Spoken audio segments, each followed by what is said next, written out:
Hi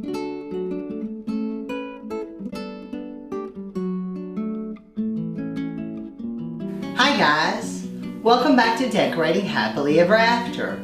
I'm Jeffrey Kevin. Today I have a Thanksgiving Christmas tablescape.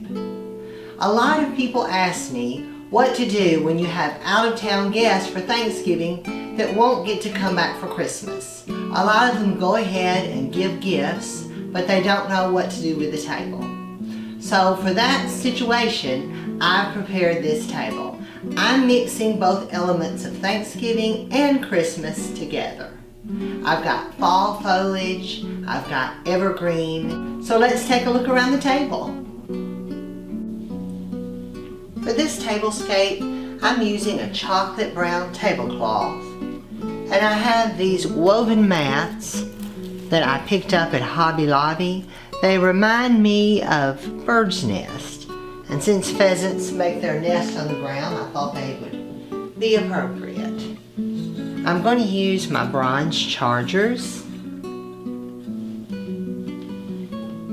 for the dinner plates, I have this olive green sort of stoneware. They have a leaf design that goes around the border, leaves and acorns.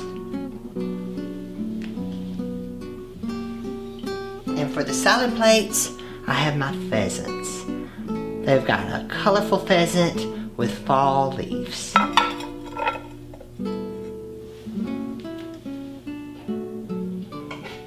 Today I'm using my wooden handled flatware.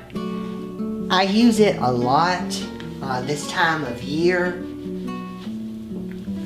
I think it just lends itself well to autumn and Thanksgiving.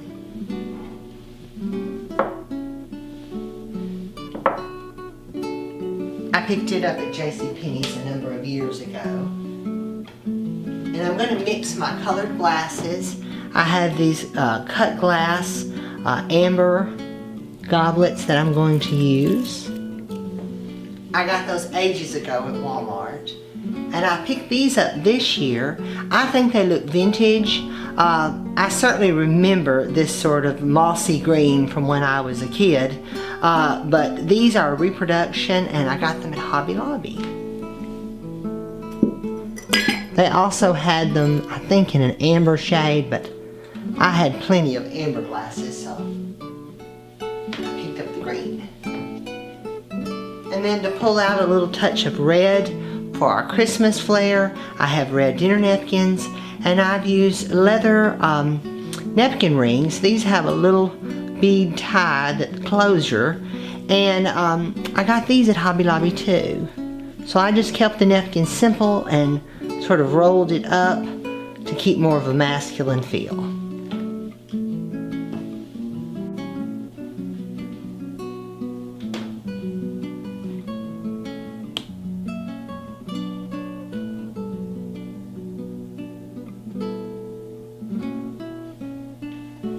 Here in the center of the table, I've perched my pheasant.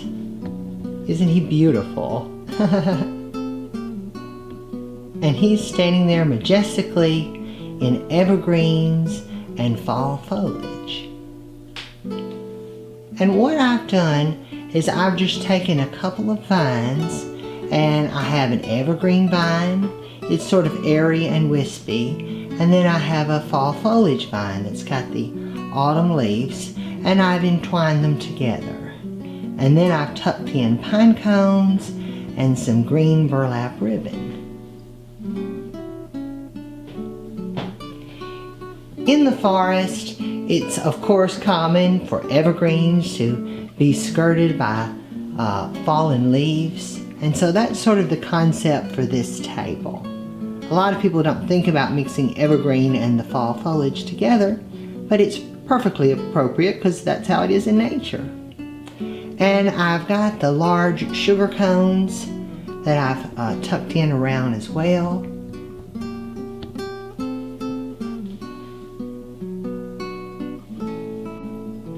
The pheasant I picked up at market.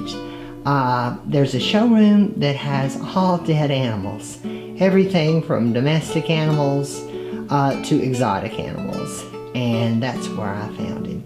Normally he resides up on top of the china cabinet here behind the dining room table. But for today, I've lowered his perch, and I think he's so pretty. My nephew, when he was little, used to ask me, did I kill it? And I said, no, I did not kill it. And I've also at each end put a pretty pair of candelabras. These are an antique brass, and in them I have some red votives to give that little Christmas touch. These votives are vintage. I don't know if you guys remember these, but I certainly do. They were sold by Home Interior, and when I was a kid, all the aunts and my grandparents and everybody's house had these. Now, these are the red, and you usually could pick them up for $10 a dozen. They came in avocado green and kind of a gold. And in our house, though, we were early American, and we didn't have the garish red. We had the avocado green. And my aunts, they were Mediterranean, and they had the red. But you could pick these up at a dime store or at a thrift store. I mean, you could pick them up anywhere, and now I don't see them anymore, but I'm always on the lookout for them. They showed up in Veranda a couple of years ago. I saw them on some Christmas tables, and so I'm always looking for the red ones. I keep these upstairs in my altar candlesticks, but I'm looking for the red ones. I'm also looking for the green and the amber.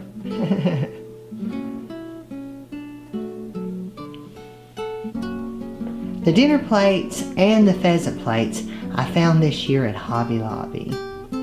I thought they were really pretty.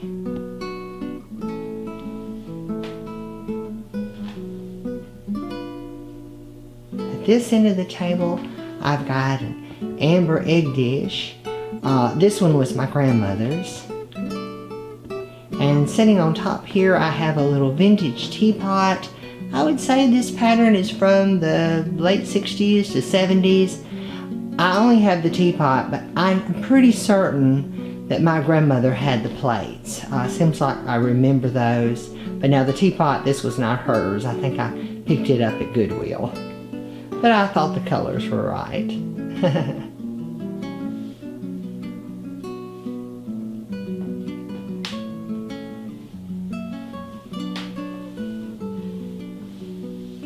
Here I have a pheasant container. I'm not exactly sure what this is for. Perhaps an ear of corn might fit in there, but it looks like a Fitz and Floyd. I was pretty sure it was a Fitz and Floyd, but then when I turned it over, it is not. It's a knockoff. But I think he's pretty. And I've had it for a long time, long before I got the pheasant plates.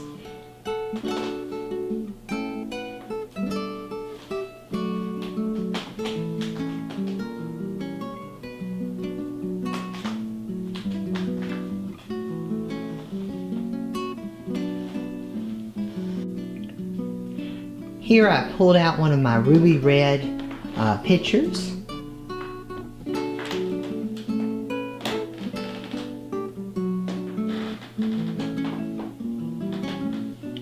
And at the back of the table, I have, of course, one of my silent butlers, and this one has pheasants on the top. So I thought it was an appropriate one for this tablescape. And for those of you who are not familiar with these, I have a video on them, and they are to brush your crumbs from your table. And today I've laid out one of the little brushes. I only have a couple of these. I'm always on the lookout, and actually this little brush didn't come with this silent butler, but it's a fancy way to dispose of your crumbs.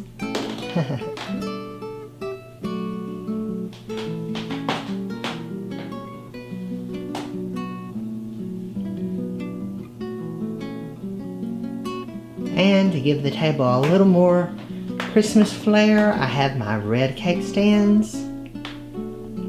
They're both by Mosier Glass. I've got the square one on the bottom and the round one on the top. And I like to tier them like that. Sometime we'll use them for little brownie bites or small little things to sit on.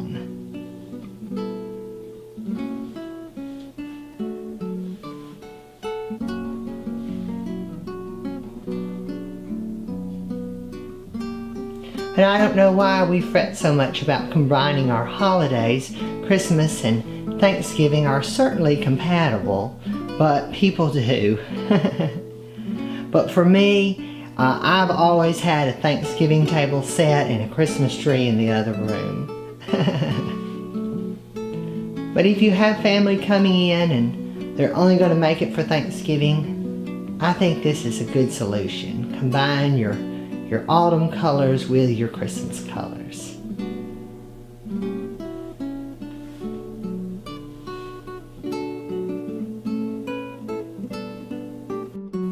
I hope you guys enjoyed this video. If you did, please leave me a comment below. Give this video a thumbs up and be sure and share it with a friend. Subscribe to my channel, Decorating Happily Ever After, and turn on the notifications bell so you never miss a video. I'm Jeffrey Kevin, wishing you a happy Thanksgiving and a Merry Christmas. Bye-bye now.